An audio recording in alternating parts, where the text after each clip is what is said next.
Então, nessa etapa agora, nós vamos começar a estudar ecologia de populações.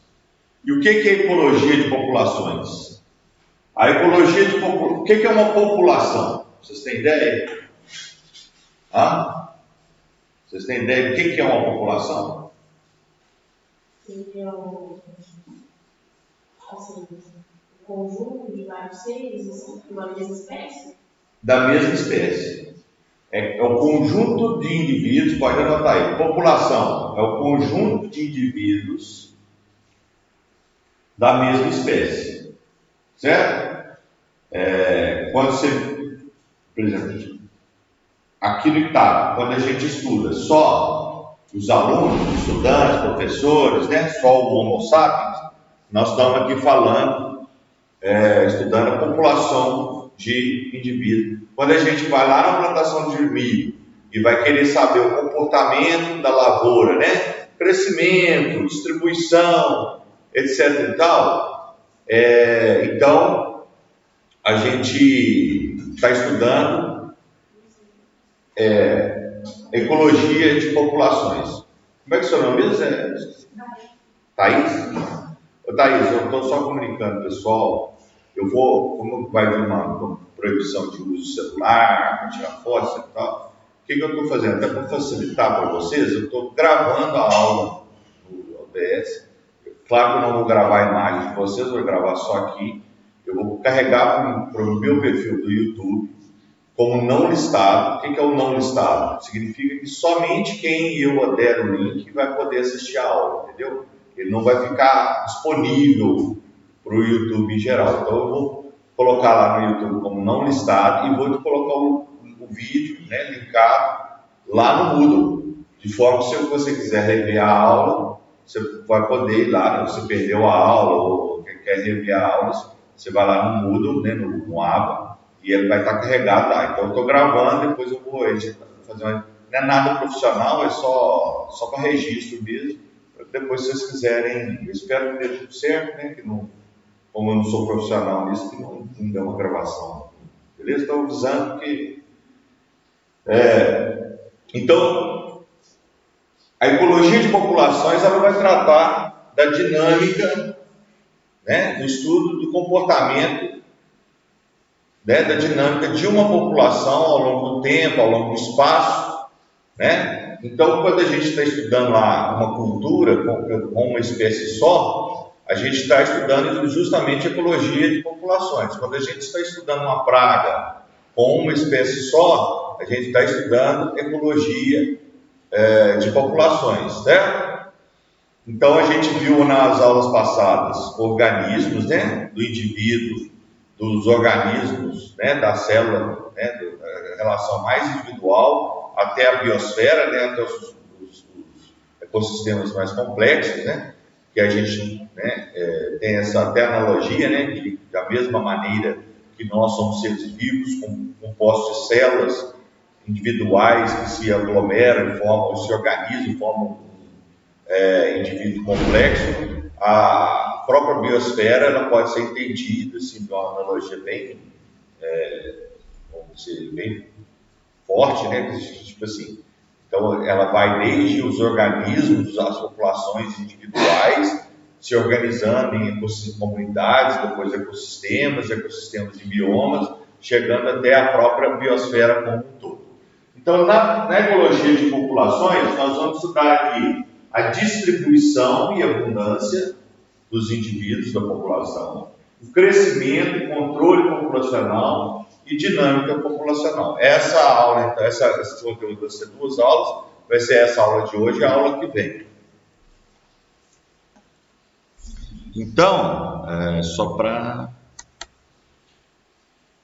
Dinâmica seria como eles se comportam?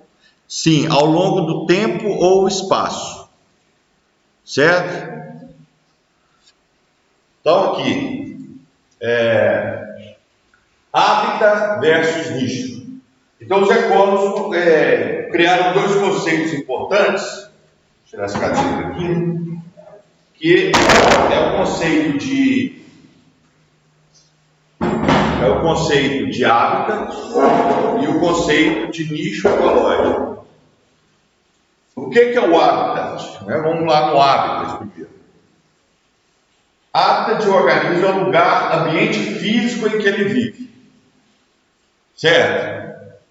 Ele vive tocado no fundo, né? Ele vive no fundo de um lago, né? Por exemplo, vamos dar exemplo aquele.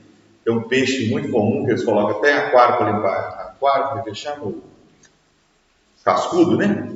Então ele fica mais ou menos grudado. Aquele é o habitat dele, é onde ele fica. Né? As aves, você não vai ver ave enterrada. Minhoca vive aonde?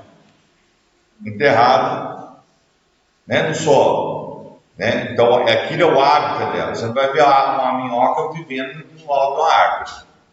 Certo? Você não vai ver uma ave vivendo enterrada no chão. Então, o habitat é o ambiente físico mesmo em que a espécie vive, né? Os hábitos são diferenciados por características físicas, incluindo muitas vezes a forma predominante de vida, vegetal ou animal. Então, por exemplo,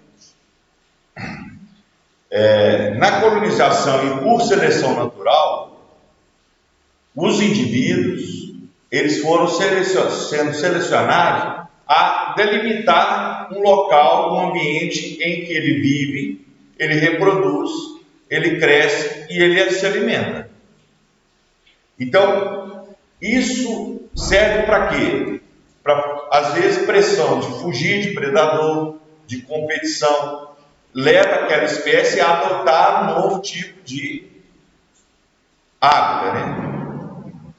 Então, a interação de disponibilidade de recursos, né, alimentares, recursos físicos, uma planta, por exemplo, né, se o solo é pedregoso, se ele é argiloso, então o tipo de solo vai gerar então uma pressão até natural e vai fazer com que espécies sejam selecionadas a viver naquele ambiente. E aquilo se compõe, então, o hábitat daquela espécie. Nicho. O nicho é uma coisa um pouco mais complicada de entender. O nicho de um organismo inclui a gama de condições bióticas e abióticas que ele pode tolerar. Um princípio ecológico importante é de que cada espécie tem um nicho distinto. Esse é o princípio. Nós vamos falar um pouquinho melhor sobre o nicho ecológico, vou abordar um pouquinho mais para vocês conseguirem entender. Nicho e hábitat não é a mesma coisa, mas é claro que o hábitat pode determinar o nicho ecológico daquela espécie. Ok? Um princípio ecológico muito importante é que cada espécie tem um nicho distinto. Ou seja, geralmente não existe sobreposição de nicho. Porque se tivesse sobreposição de nicho, tem competição. E se tiver competição, fatalmente em algum momento, uma espécie será eliminada e a outra, a mais, vamos dizer assim, forte, né? Aquela que for mais adaptada ao seu nicho, vai sobreviver. Certo? Portanto, não existem duas espécies exatamente com o mesmo nicho, porque cada uma tem características únicas relacionadas à forma, função, determinam as condições que pode tolerar, como se alimentam, como escapam dos seus inimigos, certo? A variedade de hábitats e nichos detém a chave para a maior parte da diversidade de micro-organismos vivos. Então, o que determina, os ecólogos acabaram entendendo o que determina a grande diversidade? Por que na Sibéria a diversidade de espécies é baixa? Por que na Antártida, no deserto do Saara, a diversidade de espécies é baixa? Por que na Amazônia a diversidade de espécies é altíssima? Isso muito provavelmente tem a ver com a variedade de hábitats e nichos que existe naquele lugar. Vamos tentar elucidar um pouco sobre essa questão de nicho. Tá? O que é um nicho ecológico? Os livros de segundo grau costumo fazer uma analogia mais simples falando que o nicho ecológico é o papel da espécie no agro. Ela não é bem o papel da espécie no agro, né? Mas na verdade é o seguinte: seria, se você pegar o agro, vocês estão entendendo? Se vocês pegarem, né, uma área aqui, correlacionarem condições bióticas e abióticas, exemplo, o pH do solo, disponibilidade de matéria orgânica, tem predador naquela área, tem alimento daquela área. Se você pegar esses fatores todos e relacionar, fizer um gráfico de disponibilidade, cada ponto de disponibilidade desse gráfico, vamos dar um exemplo aqui, mais real. Esse aqui não vai aparecer no vídeo, não.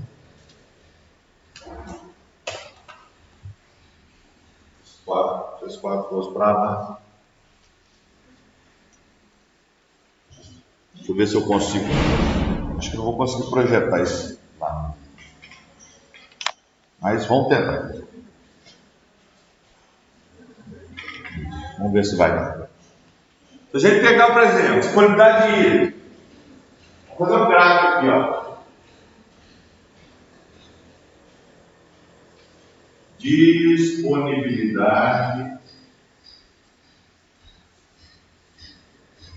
de hídrica. Aqui é baixa e aqui é alta.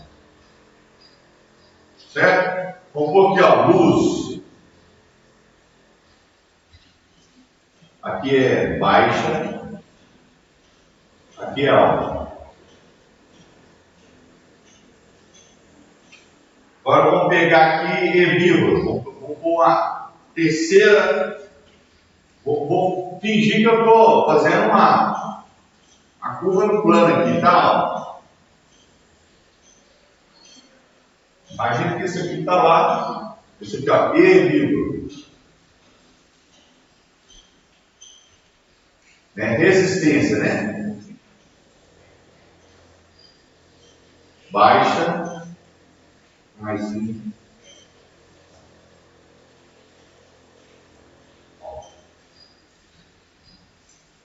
Certo? Nós temos dois fatores abióticos, não vivos, que é a água e luz, e um fator biótico. Por quê? Porque o herbívoro é um animal que come a planta. Certo? Então é um fator biótico. Certo? Se a gente começar a entender aqui, ó. Aqui você tem aqui um quadradinho, ó. Onde?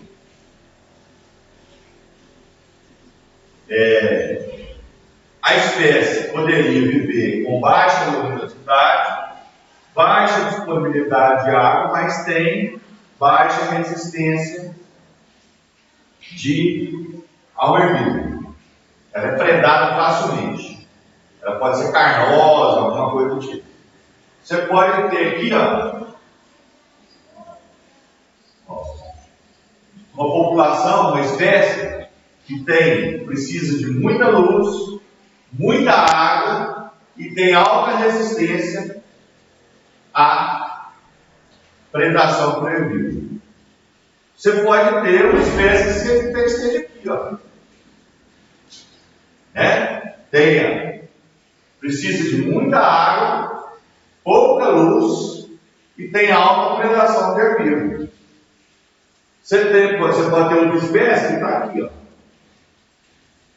Precisa de muita luz, pouca água e tem alta predação ao herbívoro. Cada um desses aqui, ó, é um nicho ecológico. Vocês estão compreendendo? Cada situação daquela ali é um nicho ecológico. São condições que determinam se a espécie vai conseguir viver ali ou não. Mas é o que ele fala lá. Geralmente você não vai ter a espécie azul e a espécie vermelha sobrepondo muito nicho. Por quê?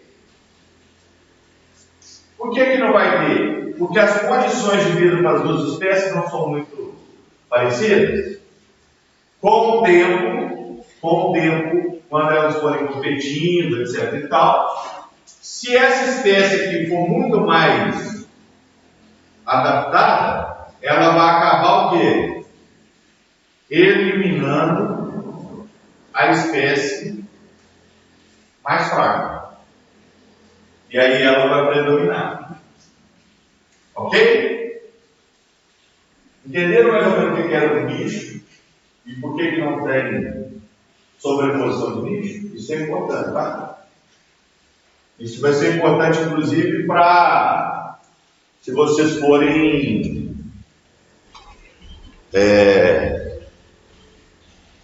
forem fazer manejo de controle de pragas, tá?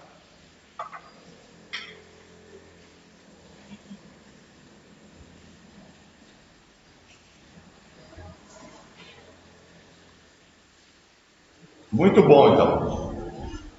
Aqui, né, é um estudo ecológico que mostra que o nicho é determinado pelas condições abióticas, distribuição de duas espécies de flor de macaco. É essa flor aqui, ó.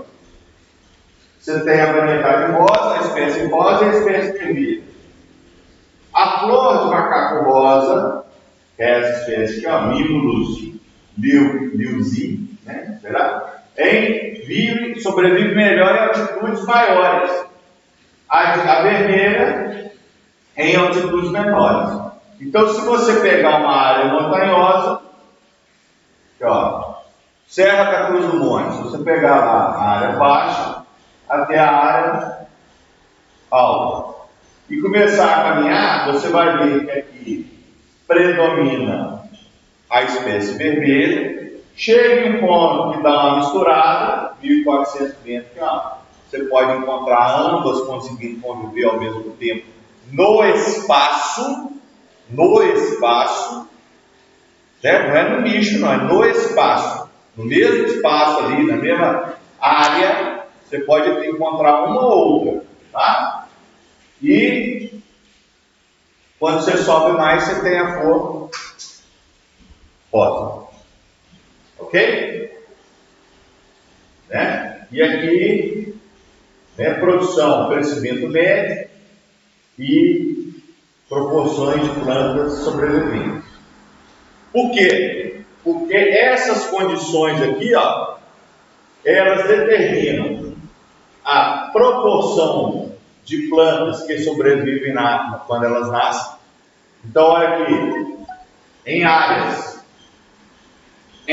pequenas, em áreas baixas, as vermelhas sobrevivem mais. Então, elas se alastram. Quando você começa a subir, essa proporção vai mais ou menos se igualando, e depois, em áreas altas, as rosas sobrevivem mais. Então, fatores abióticos determinam a sobrevivência, a taxa de sobrevivência da prole, a taxa de reprodução. Tanto é que não adianta você plantar milho no inverno. Ela pode até germinar. Você irriga lá, germina e tal. Se a temperatura for muito rigorosa, morre tudo. A germina e sobrevive. Então não adianta você querer forçar, a não ser que você crie um clima, né? O projeto Ramon aqui, né? Ele quer fazer o quê? Cultivo indoor. O que é cultivo indoor? Cultivo indoor, você pega uma sala dessa, põe um monte de estufa, prepara, põe a temperatura ideal, põe tudo as condições do nicho, tá? Oferece as condições do nicho ideal para aquela espécie e cria ela dentro de uma área fechada. Perfeito? Eu estou vendo que vocês estão com as carinhas cansadas, meio... O que foi? Vocês estão trabalhando muito? Modelagem de nicho para dispersão de espécies. Esse trabalho aqui é interessante. Eu deixei ele aqui por quê? Porque os caras lá nos Estados Unidos começaram a ver a invasão dessa espécie aqui, ó, Lespedeza chinesa. Começou a plano invasor, começou a virar uma praga agrícola lá, e eles, porra, tem que controlar esse negócio. Sabe o que é? Lespedeza chinesa, é uma planta chinesa. Ela foi introduzida, é igual a braquiária, é igual o capim colonial, foi introduzida no Brasil. O que os caras fizeram? Essa capacidade dos caras. Nós entendemos ecologia, nós agora estamos formando as teorias ecológicas. Sabe o que nós vamos fazer? Vamos lá na China, certo? Vamos mapear as condições em que essas espécies vivem lá. Temperatura, nutriente, presença de herbívoro ou não. Vamos modelar o nicho ecológico dessas espécies lá. Certo? Vamos ver tudo lá. Como é que ela sobrevive lá, taxa de reprodução, altitude, água, nutriente do solo, predadores, simbiose, tudo. Do nicho ecológico, determinou o nicho ecológico e foram nos Estados Unidos. Então, quer ver? Aqui, ó. O que esse roxinho aqui, ó, é distribuição conhecida da espécie. O que é isso? É onde eles já foram lá nos Estados Unidos e já viram que ela está lá. Ok? E aí, baseado nas condições que eles estudaram aqui na China, eles modelaram nos Estados Unidos qual é a área que essa espécie pode chegar. Eles fizeram a modelagem de nicho, de dispersão dessa espécie. Ela ocorre só aqui. Esse roxinho aqui, ó. Mas esse azul aqui, ó, são áreas potenciais em que ela pode ocupar nos Estados Unidos. Tá vendo? Então, aí você fala assim, não, peraí. Se ela pode ocupar, então nós vamos ter que criar barreira, nós vamos ter que criar medida, limpar, falar assim, ela não pode chegar. Ela lá, olha aqui, ela vai ocupar toda essa costa, aqui é leste-oeste, né? Toda a costa oeste dos Estados Unidos. Não podemos deixar isso acontecer. Aí você cria barreira sanitária, conscientiza os produtores, ele tenta eliminar ela. Certo? E aqui, você precisa preocupar esses estados aqui, ó, Texas, né? Esses estados que estão aqui na costa leste. Você precisa preocupar com isso? Precisa? Não. Aqui aí você pode fazer o quê? Até manejo. Não, aqui nós vamos adotar então agora, fomentar culturas que sejam resistentes a essa planta. Que consegue competir e eliminar essa planta da área. Ou predadores, herbívoros, entendeu? Você traça estratégias de controle. Abundância. O que é a abundância de uma população? É a quantidade total de indivíduos que existe em uma área. Simples. Qual que é a abundância da população humana nessa sala? Sim. É o número de indivíduos da população que ocorre numa área. Simples assim. E ela muda, né? Dependendo se é uma área de várzea drenada, se é uma área de sequeiro, com mais umidade, essa abundância ela pode variar, inclusive de plantas daninhas. Esses monitoramentos, eles são às vezes chatos de fazer. O cara pensa, não, para que eu estou perdendo tempo com isso? Mas eles são importantes ao longo do tempo. Por exemplo, se você faz monitoramento de abundância de planta daninha nas suas áreas da sua fazenda, você consegue, hoje uma praga, cigarrinha, você consegue monitorar as tendências da população ao longo do tempo. Você não consegue ver se você está caminhando para uma infestação de planta daninha ou de praga, ou se você está tranquilo. Ninguém faz esse tipo de monitoramento. E eles são cruciais para o acompanhamento da produção agrícola.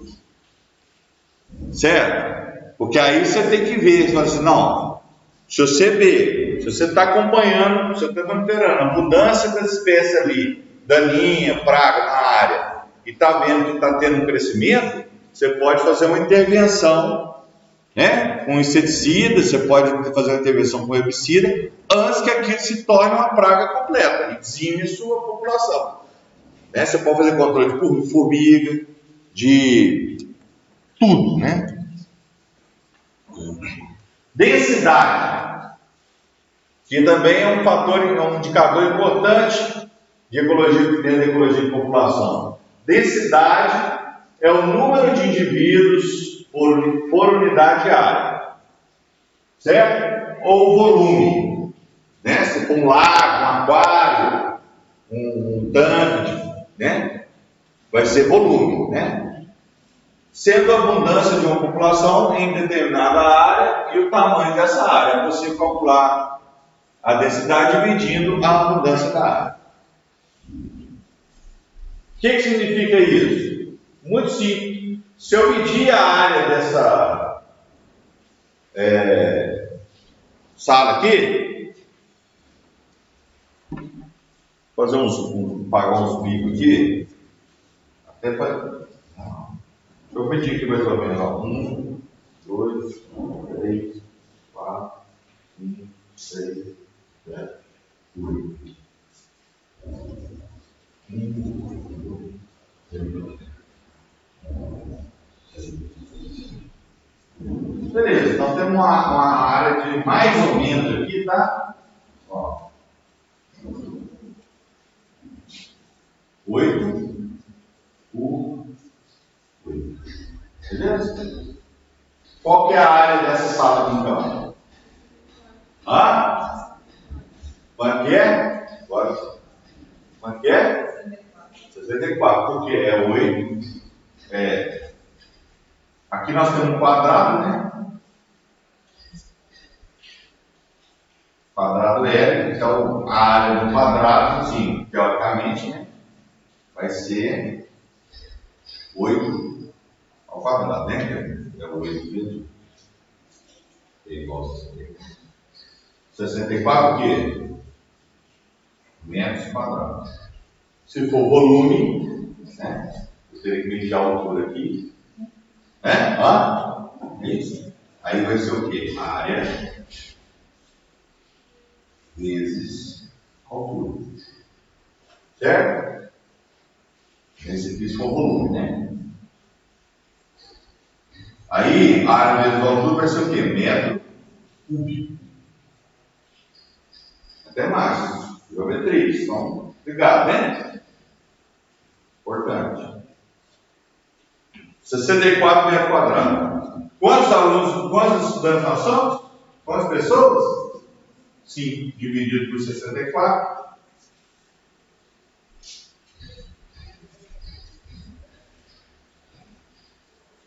É isso.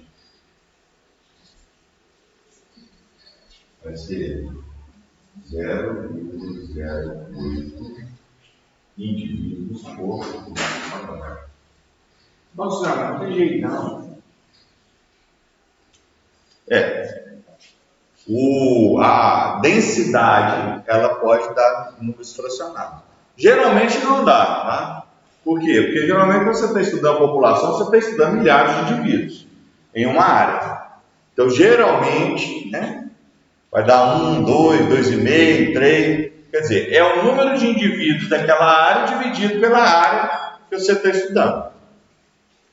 Né? Vai ser área relativa. Porque você vai entender se aquela população sua está em uma quantidade alta ou não, vendo a densidade.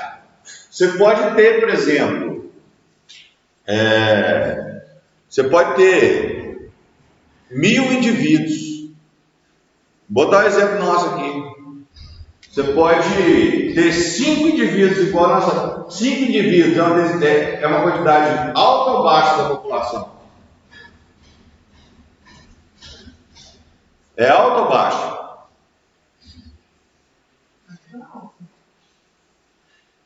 Você acha alta? 5 indivíduos? Eu vou falar com você, depende. Por que depende? Porque numa sala com 64 metros quadrados, ela é baixa. Agora, dentro do elevador, né? Dentro do elevador, que tem aí 2x2, né? 2x2, ou seja, 4 metros quadrados. Se eu fizer isso, dá mais de 1 por metro quadrado. Aí a densidade começa a ser o quê? Alta. Por isso que só a abundância nem sempre resolve. Você tem que avaliar a densidade daquela espécie. Por quê? Por que vai ser crítico?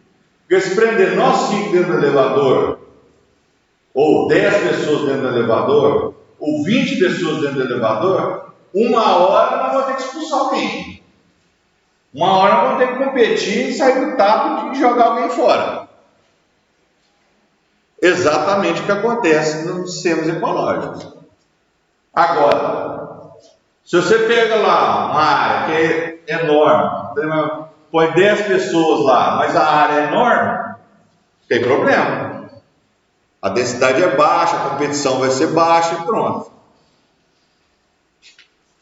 Então, o princípio ecológico, densidade medida de quantos indivíduos são quantitativos. Se a unidade consegue suportar alta densidade em relação ao existente, a população cresce. Olha que importante isso aqui. Né? Se eu tenho lá 5 indivíduos numa área enorme, não tem competição, tem alimento, o que as espécies vão tender a acontecer? Se reproduzir e crescer.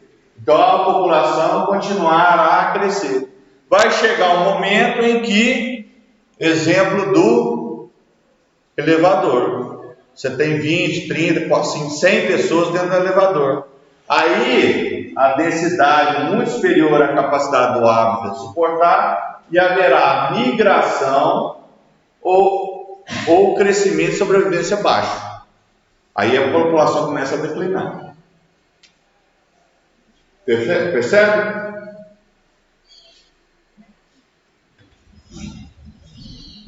Ela está copiando, ela está única que está copiando. Ela também está copiando. Vai ganhar um pontinho, tá? Vou dar o visto no caderno. Fazer igual a Júlia fazia. Visto no caderno. Certo? Então, é importante estudar essas, mesmo para quem trabalha, aquilo que eu falei com vocês nas primeiras aulas. Apesar do cara estar trabalhando no meio agrário, ele está trabalhando num agroecossistema. Ele não está trabalhando em algo completamente artificial. Mesmo se o cara fizer cultivo indoor. Mesmo se o cara fizer cultivo indoor igual o Ramon está desenvolvendo aqui, ele ainda vai seguir as regras ecológicas. Se você quiser pôr uma floresta de uma cultura de milho inteira dentro daquela sala lá, sabe o que vai acontecer? O milho vai todo morrer. Por competição própria ali do agro, né? E o que é o objetivo da agricultura, então? Qual que é o objetivo da agricultura? Produzir mais? Então eu diria o seguinte, seu nome é? Manuel, eu diria que o princípio da agricultura é maximizar a densidade, né? Maximizar a densidade de uma espécie em determinada área. Né? Por que maximizar a densidade? É aquele número máximo que você consegue atingir de espécies crescendo e sobrevivendo em uma área sem interferência uma com a outra. Né? A agricultura ela tenta então desenvolver condições práticas, técnicas, manejo para maximizar a densidade de uma lavoura, de uma espécie de interesse agrícola, econômico, em determinada área. Seja ela bovino, seja ela planta, não interessa. Vou passar isso aqui então. Opa, foi duas de uma vez. Distribuição. Bom, não quer dizer que eu tenho alta densidade, que aquela espécie ocupa toda aquela área. Por quê? Porque as espécies, elas obedecem distribuições de população diferentes. E a distribuição de uma população descreve o espaçamento entre os indivíduos na abrangência geográfica de uma população. Existem 3 tipos básicos encontrados na natureza. Os agregados. Quem são os agregados? É isso assim, formam grupinhos. Vou te dar um exemplo aqui. Quem vive de forma agregada? Vocês conhecem. Muitos de vocês até gostam. Os bovinos. Os bovinos vivem de forma agregada. Eles não ficam espaçados uniformemente na área, não. Eles ficam o quê? Em grupos. Para quê? Por que eles vivem em grupos? Às vezes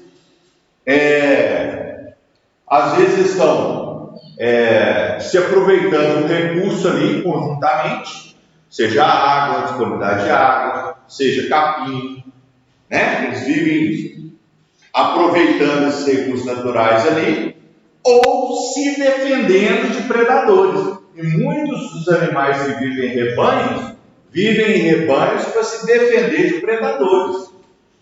Porque imagine o seguinte, o predador vai vir aqui, atacar algum desses animais. Se eles estão agrupados se defender juntos, eles conseguem se defender melhor. Ou eles se defendem mesmo agredindo o predador, ou eles acabam confundindo o predador. Não sei se vocês já viram National Geographic, aqueles negócios, né? O que acontece? O tigre vai lá tentar atacar o rebanho lá de Guandu, a hora que ele vê, ele faz assim, e agora? Qual que eu vou atrás? Né? Ele tem que sair correndo para ver qual que ele vai atrás. Enquanto isso, todo mundo racha fora. Por que peixes vivem em cardumes? Também é para proteção.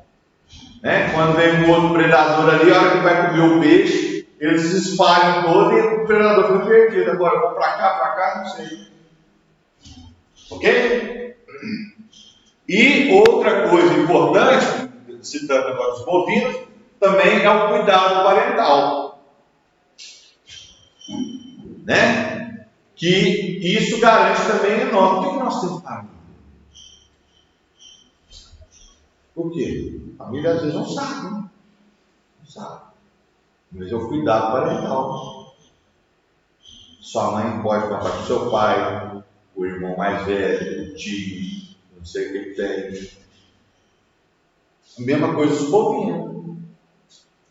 O filhote, quando cresce ali no rebanho, ele está sendo cuidado por todo o grupo.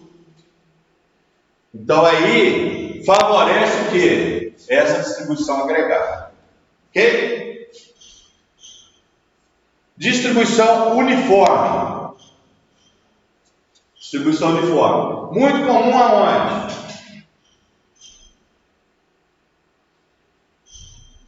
O que é a distribuição uniforme? O espaçamento entre um indivíduo e outro na população é mais ou menos igual. Tem uma lavoura que a gente só planta distribuição uniforme. Até se medir na régua. Uma lavoura aí que vocês conhecem.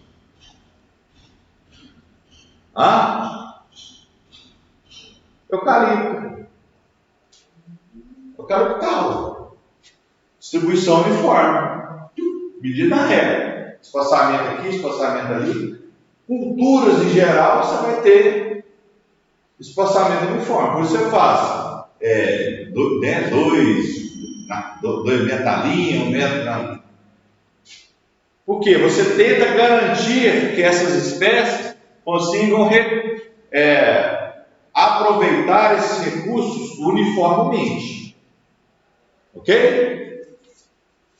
E aleatório. Aleatório, populações com distribuição aleatória, populações que não têm um padrão muito definido. Você não consegue ver padrão definido ali. Ok?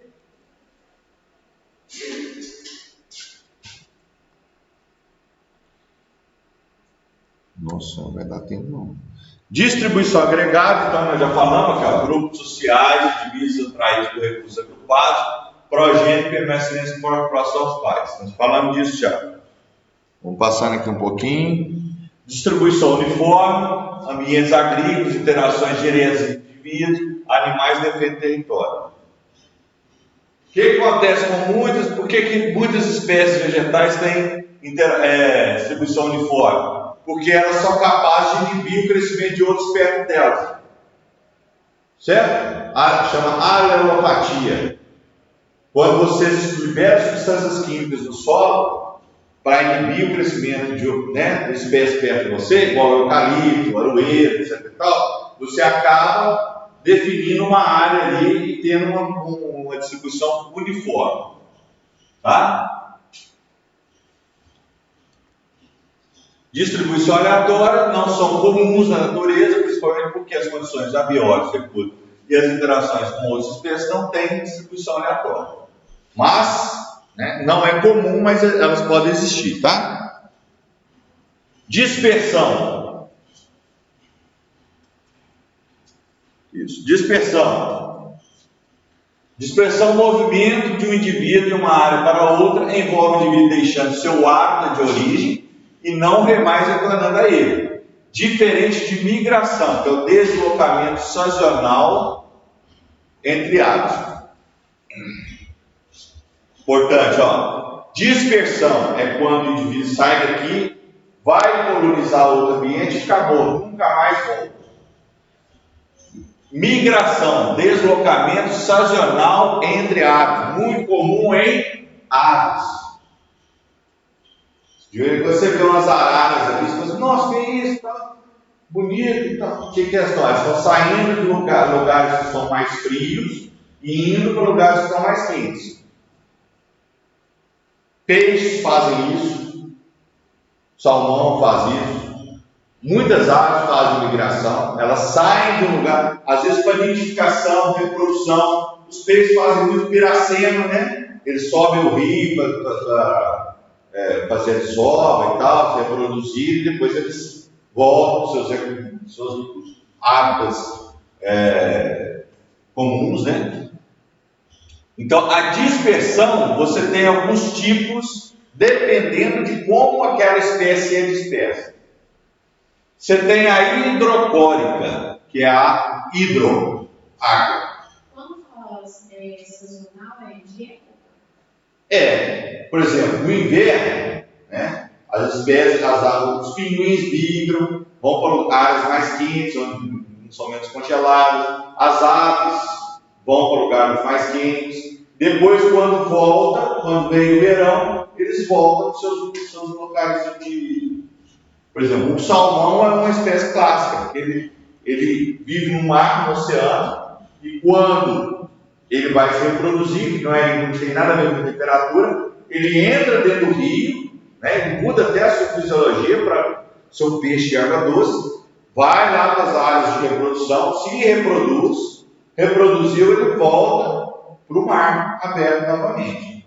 Então isso é uma migração. Quando a espécie desloca por determinado fator, ou seja, temperatura, reprodução, depois ela volta no seu... A dispersão não. Como é que você chama?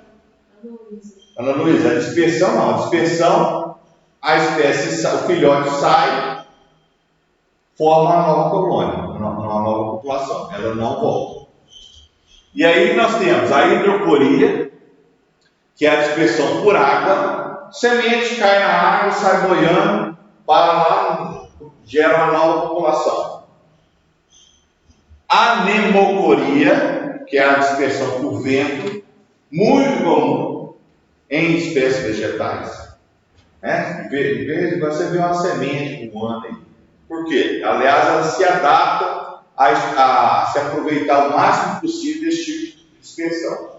Elas têm, algumas são meio aladas, ou elas são muito leves. Por exemplo, o dente de leão, ela tem tipo uma pluma que ela o vento vai carregando ela. Isso se chama anemocoria, né? Aquela importantíssimo para espécies invasoras de lavouras, de cultura. Por quê? Bate aquele vento lá, dispersa aquele monte de semente lá, carrega. De repente, uma coisa que estava dispersa numa área pequena, pode estar espalhada na fazenda inteira. Certo? Autocoria, que liberam suas próprias sementes de maneira autônoma. São plantas que não têm um sistema próprio de liberação de sementes. Cinzocoria, sementes carregadas principalmente pela boca. Também algumas aves que carregam essas sementes, eventualmente uma cai e dá origem a uma nova população.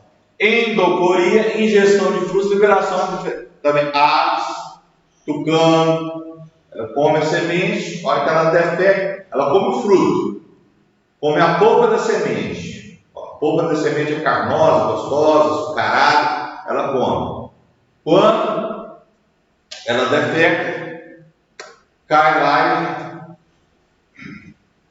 e episocoria, as sementes se prendem ao corpo do animal.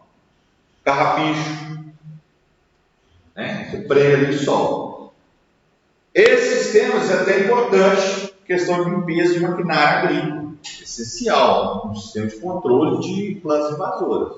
Você empresta para o cara lá está cheio de uma praga agrícola lá. Ele te devolve um maquinário, não limpou, não fez nada. A hora que você começa a usar, de repente já começa a espalhar na sua área, na sua propriedade. Então, se você emprestar um maquinário para alguém, quando você receber de volta, antes de você usar, você limpa. Você limpa ele inteiro, porque as sementes são pequenas, tá? São minúsculas. E aí você pode dispersar na sua propriedade. Aqui é só, vou fazer passando aqui os estudos que os ecólogos fizeram sobre corredores de hábitats, né? Por que corredores de hábitats? Isso aqui é muito importante. Eles começaram a fazer um experimento sobre, né, no meio da floresta, fizeram aqui encontre dois hábitats com um corredor, duas espécies isoladas, não conectadas com asa e tal, e eles começaram a observar que essas espécies eram capazes de se comunicar através desse corredor. Isso vai gerar o que eles chamam de metapopulações ou estudo de manchas ecológicas, né? Que é o deslocamento de manchas entre manchas e hábitats, e como afeta a abundância dos animais, de cada mancha depende da qualidade do gás, dificuldade de alcançá-lo, dificuldade de cruzar as áreas entre as manchas. Exemplo, vocês não entendem aqui não, né? Vocês já ouviram falar do macaco salado?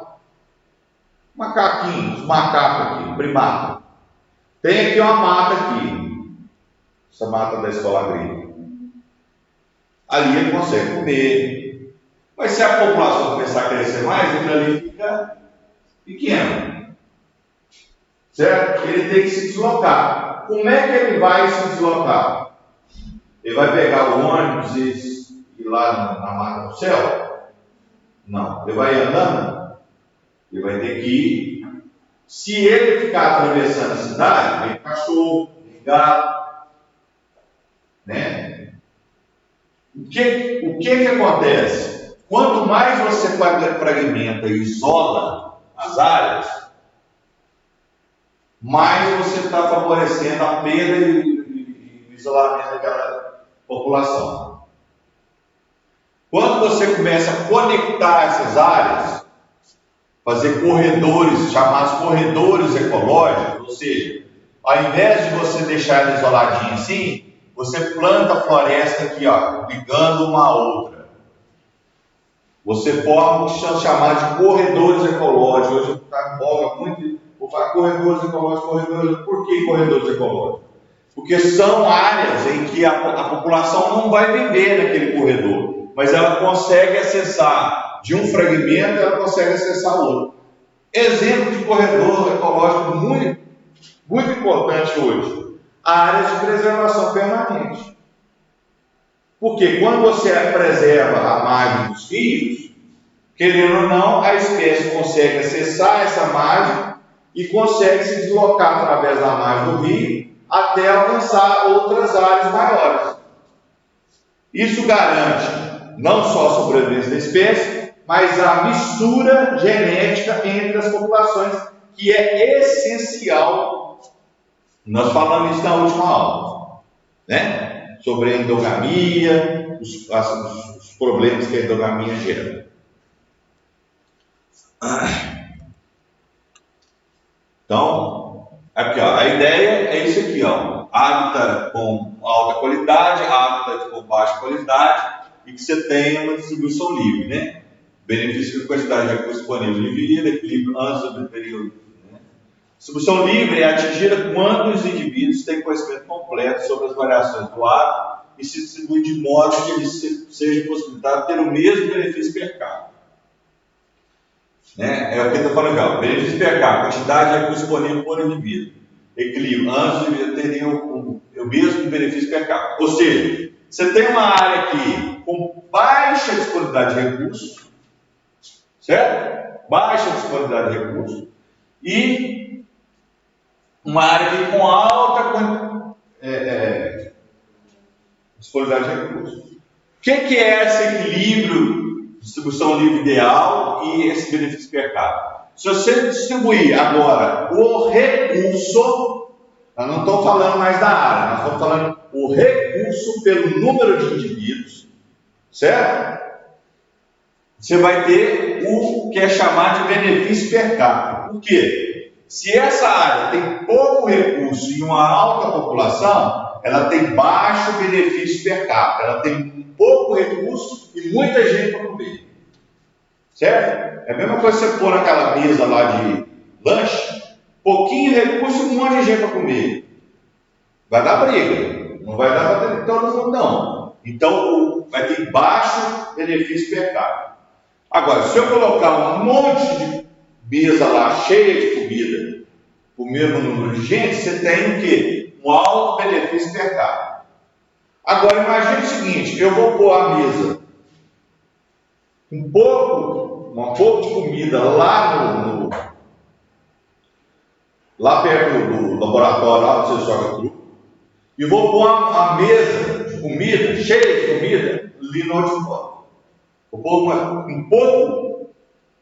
um pouco lanche lá naquela área lá de vivência e uma cheia de comida aqui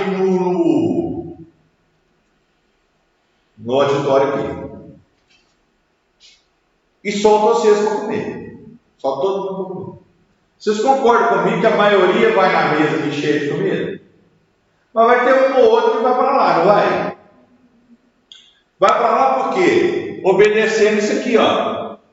Distribuição livre ideal. Porque, apesar de lá ter pouca comida, ela suporta alguma quantidade. Então, ela vai estar lá umas 5, 6 pessoas comendo lá, tendo um benefício per capita equilibrado com uma área que é cheia de comida, que tem muita gente comendo. Então, na natureza, isso também acontece. Se você tem um fragmento com muito recurso, as populações elas vão se deslocar.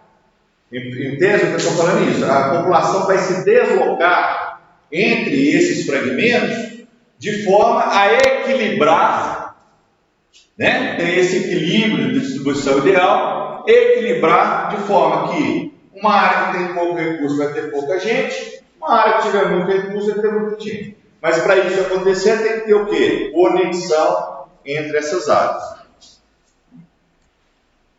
Aqui, né? A mesma coisa, nem sempre é comida, mas pode ser parasita, pode ser parasita, pode ser herbívoro, pode alterar essa distribuição ideal.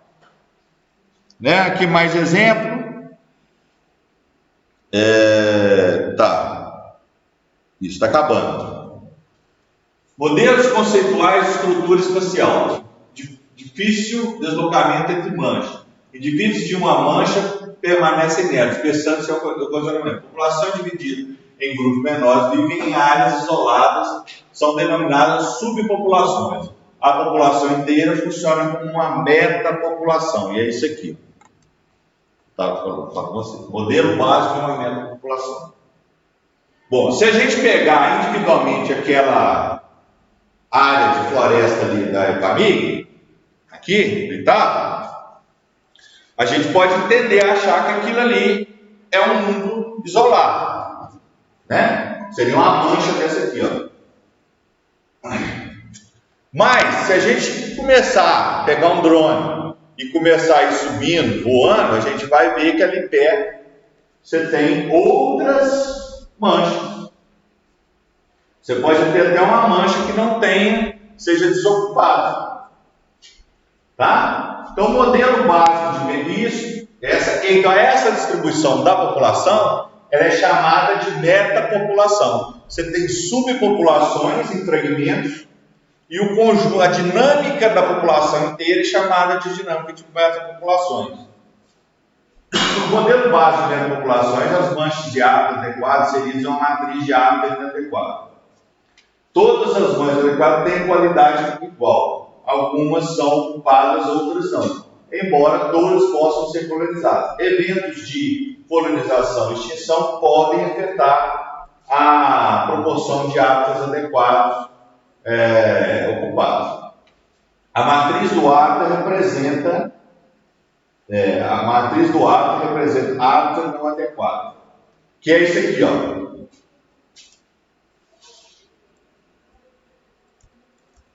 Aqui. Isso aqui é o quê? Lavoura. O macaco vai viver aqui? O primata vive aqui no meio da grama? Não, ele pode usar aqui para passar de um lado para o outro. Mas ele não vai ficar lá de bobeira, não.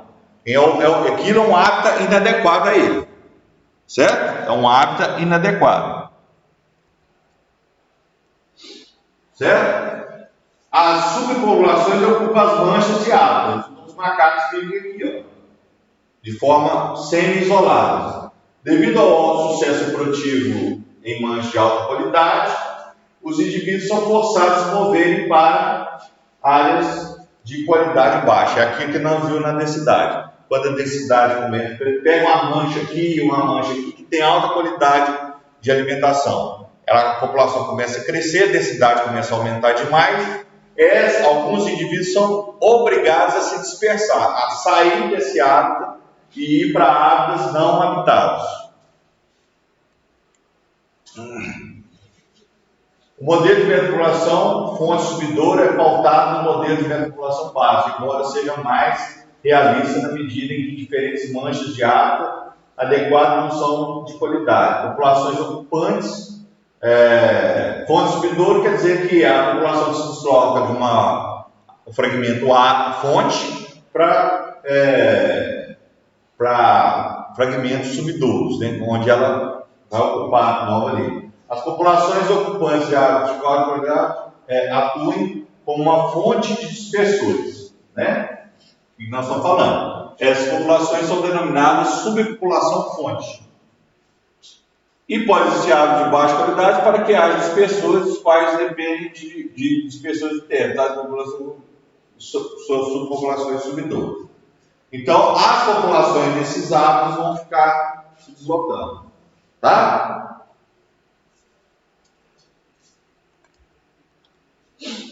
E aqui, modelo de metapopulação de paisagem. O modelo de paisagem considera a diferença tanto da qualidade de manchas. Eu fiquei preocupado com o tempo e acabou. Fiquei com medo de... Então, o modelo de metapopulação de paisagem considera a diferença tanto da qualidade de manchas adequada quanto a qualidade de matriz circundante. Então é isso aqui, ó. População de rã. Aqui tem um lago, aqui tem um lago, aqui tem um lagozinho, não ocupado. Aqui, ó, aqui não tem um lago, não tem ninguém aqui. Aqui tem 2, aqui tem 6. Então aqui pode ser uma fonte, ele vai se deslocando aqui através de corredores ecológicos e vai se distribuir até atingir outros hábitats, ou com baixa densidade, e aí ele vai misturar geneticamente, vai se reproduzir, vai misturar os genes ali com essas populações aqui, ou ela acaba se deslocando para áreas que não tem ninguém e começa a colonizar aquela área. Esse estudo dessas coisas são extremamente importantes numa área recente que é chamada de biologia da conservação. Tá? O que é a biologia da conservação? Uma área da biologia, dentro da ecologia, que estuda os métodos e maneiras de conservar espécies, hábitats, comunidades e ambientes. Isso pode ser, inclusive, usado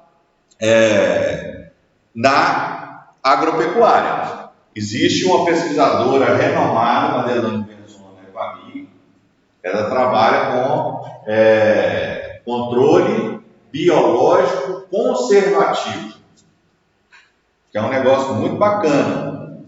E ela é até renomada no mundo, ela, né? Tem parceria com gente dos Estados Unidos. O que é o negócio? Você já ouviu falar de controle biológico? Né? Você coloca uma espécie, introduz uma espécie para predar e matar a que está lá, não é isso? É assim? Por exemplo, tem lá, sei lá, deixa eu dar um exemplo aqui para vocês. Vou dar um exemplo da cigarrinha. Você tem a cigarrinha da pastagem. Quem conhece? Existe um produto já no mercado, desenvolvido pela Embrapa, chamado metarrismo, um fungo. Você pega, põe na bomba, ele é um fungo, ele é vivo, um ser vivo. Põe os esporos dele na bomba, dispersa na área, ele é uma doença da cigarrinha. Ele ataca a cigarrinha e mata a cigarrinha. Controle biológico. Esse é o controle biológico tradicional. O que a Madeleine faz? Ela desenvolve técnicas de cultivo na área que vai atrair predadores, afugentar as pragas sem introduzir nada. Tipo assim, ela vai cultivando a área de espécies ali, da própria área ali, para fazer isso. Certo? Um negócio assim, inovador. Por isso se chama controle biológico conservativo. Você não introduz, você não cria cigarrinho, você gera um sistema de conservação no agroecossistema, café, para você fazer controle de praga sem ficar mexendo, ficar introduzindo coisas no ecossistema. Certo? Práticas agrícolas. Né? Isso aqui, então acho que agora, assim a gente termina a primeira parte aqui da ecologia de população. Fiquei preocupado com o tempo, achando que não ia dar tempo, e acabei acelerando. Mas vocês têm alguma dúvida, vocês querem revisar alguma coisa, algum ponto que vocês não compreenderam, vocês querem... Né? Nós estamos abertos aqui, nós temos até 9h15.